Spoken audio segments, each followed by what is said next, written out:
So I had some questions recently relating to coming off of a psych drug, how to do it. And I highly recommend you do this, but it has to be done correctly.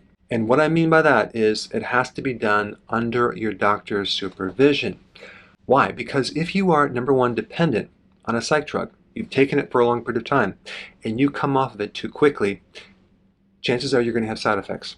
Okay?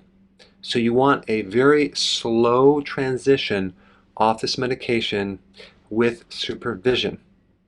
Number two, if you're taking a natural remedy and your drug at the same time, because a lot of these drugs work to block the recycling of a neurotransmitter, so you end up with more of a neurotransmitter. So if you're also taking something like St. John's wort, at the same time you're also taking this selective serotonin reuptake inhibitor, you can end up with too much of a certain neurotransmitter and creating other problems. So get some supervision, find a doctor who's willing to work with you.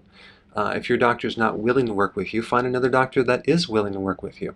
Because the longer you're on this medication, the more the neurons are dependent on this medication. So any alteration can really throw your body out of balance.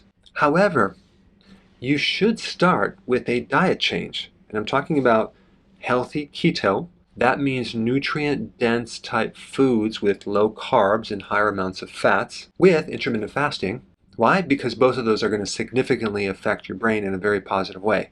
It'll lay a foundation so it's going to be easier to come off this medication. Both a low-carb diet and intermittent fasting will not act as a drug. It'll act to help you improve your mood. Then if we add exercise to it and you add vitamins, minerals, trace minerals, essential fats, and I'm talking about omega-3 fatty acids, all of that is going to significantly help because that psych drug is also depleting you of nutrients, and so chances are you're deficient. But I wanted to create this important video just to emphasize the point of a slow transition that's supervised by someone that actually can help you do this correctly so it's not a sudden change. So you can eventually come off this drug because you don't need it anymore because your body's back into balance and you did it in a correct way.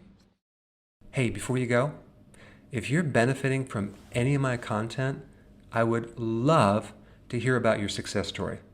Please share it in the link down below.